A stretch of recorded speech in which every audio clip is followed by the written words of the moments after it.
Welcome to Conversations. I'm Suresh Kochattil. Last week, we saw a brawl in the White House, Oval Office, as President Donald Trump, Vice President J.D. Vance took on President Zelensky of Ukraine. What started as a very simple, good meeting, through lots of cheers and handshakes, ended up in a brawl which saw President Zelensky getting kicked out. I actually watched it live. It was pretty early in the morning, around 1 a.m. Indian time. But it shook me. How did this all happen? How could somebody like President Zelensky behave like this? All JD Vance was asking him was to say thank you for all the help you rendered till now. But President Zelensky wanted money, he wanted more arms, and he wanted to continue the war with Russia. That is something President Trump did not want. He wanted the war to end and as soon as possible. In fact, that was one of his campaign moments, if you recollect, before the elections got on and the voting happened. President Trump went on to say that if he was the president of the United States at that point in time, the war between Ukraine and Russia would have never happened. Nor would the war with Israel and, of course, in Gaza happen. Of course, he was trying to show that President Biden was a weak president who just did not know what was going around him. Sadly, it had to come to this pass. And now the question is what next? We all know that the European nations have gathered together in London over the weekend to welcome President Zelensky and kind of have lots of smiles, handshakes, and of course, a meeting with him in which they conveyed the support that Europe will do the heavy lifting in bringing in arms. And even as Starmer pointed out, the UK Prime Minister Starmer pointed out, Keir Starmer, that they would even bring in boots on the ground. But then it's not that easy. A miffed President Trump is not going to be easy to deal with. For one thing, it's sure, and I've tweeted about it, that President Zelensky will have to go.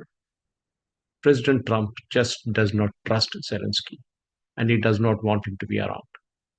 So, Ukraine will have to find a new leader who will talk to the United States. Second, the United States needs a guarantee for all that amount that it pumped in, which President Trump claims is over $350 billion, a figure that is being disputed by Zelensky.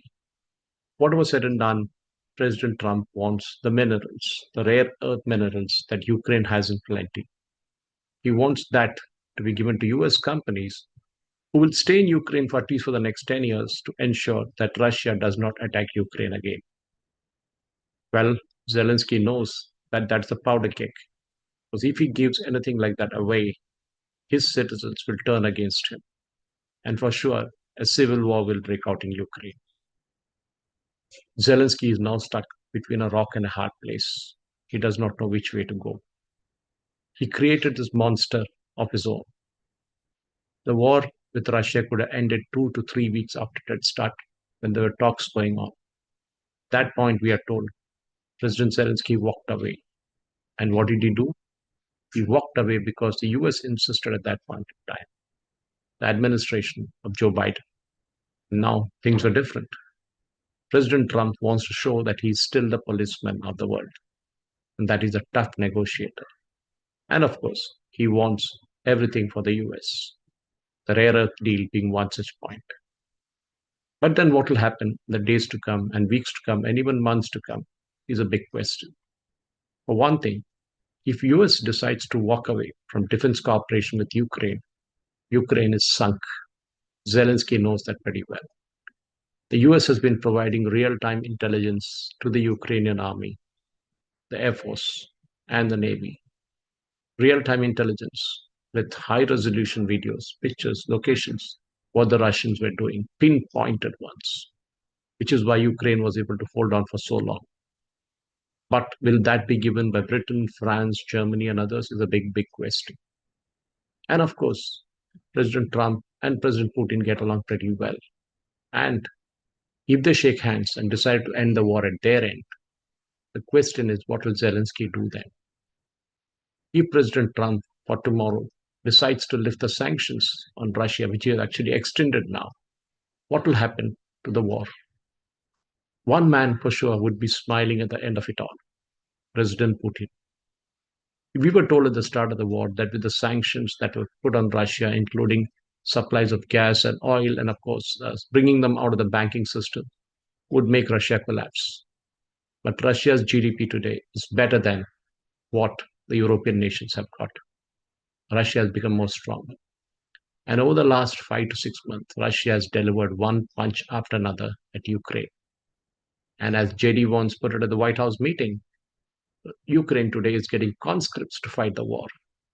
They're getting armies, they're getting private armies from around the world to fight their war because thousands and thousands have died on both sides. As President Trump said, the bullets are just flying across the field and it'll come to a stop when it hits a body. It's not worth this fight. And surely President Trump knows that if he's able to achieve that, for all you know, he might even get a Nobel Peace Prize. President Putin, on the other hand, wants to shake hands and end the war with whatever damages that he had in terms of men and material be recouped, at least on the material front. He cannot bring back those from the dead. But then, if he can strengthen the Russian army, bring up the production, pump in more oil and gas into Europe tomorrow, for all you know, then the Russian economy will pick up again. But all that is a matter of speculation. What happens from here on will be a day to day affair. It all depends on how maturely Zelensky behaves or does not behave. Having him around is not a confident sign of things. He wants the war to continue because he was getting money by the bushels, and he doesn't want anyone to audit that money that came into him. For all you know, Zelensky might just flee to a Swiss resort or another place in France, settle down in a plush villa with his wife, and let Ukraine do it with it in the days to come. That is what it looks in all probability, and surely President Trump would be waiting at the other end in the White House to see which Ukrainian leader he would speak to. And the Europeans would be left shamefaced. For all the tall talk of Keir Starmer, UK does not know what is happening. Its own economy is floundering. Its policies, especially in the immigration, is a disaster. And President Trump is getting stronger and stronger in the opinion polls. Watch this space for more, and I will keep you updated. Thank you for watching. Jai Hind.